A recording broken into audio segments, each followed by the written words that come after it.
Alors on parle de manager coach, moi c'est vraiment un terme que je n'aime pas, que je différencie le management du coaching. C'est deux métiers différents. Par contre, je vais parler de manager en posture de coach.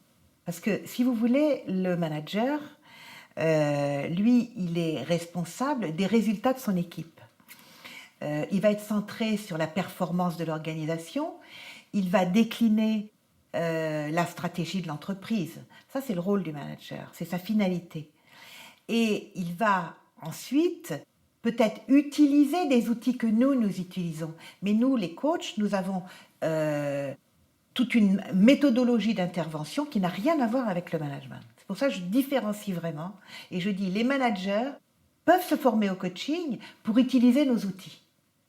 Et notre posture aussi, qui est une posture de neutralité. Alors, il y a pas mal d'entreprises dans lesquelles on va parler de culture coaching, des entreprises internationales qui sont où il y a eu beaucoup de coaching de dirigeants. Et d'une certaine manière, le coaching devient le style prévalent de management, qui est centré sur, en effet, peut-être l'évolution des personnes, et puis aussi sur une intelligence collective, le développement d'une intelligence collective.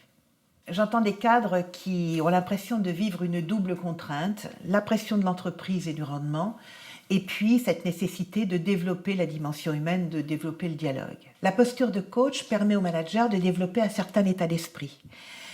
Il s'agira de remplacer le contrôle par la confiance, de mettre l'engagement comme moteur de la motivation, de remplacer aussi les automatismes par la responsabilisation et par l'innovation, la force d'innovation. Donc de s'occuper de la dimension humaine, de la dimension émotionnelle des personnes et de se dire que l'entreprise est un lieu de croissance.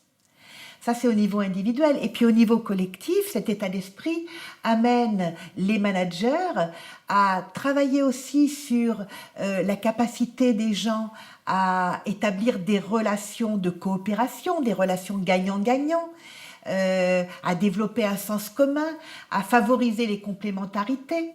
Donc le manager qui se positionne en posture de coach est un acteur clé qui œuvre à la croissance individuelle et qui œuvre aussi à développer la cohérence globale. Et tout ça dans la finalité de développer la stratégie de l'entreprise. Il n'y a pas antinomie entre la dimension de production ou de réalisation des objectifs et la dimension humaine. L'une est au service de l'autre.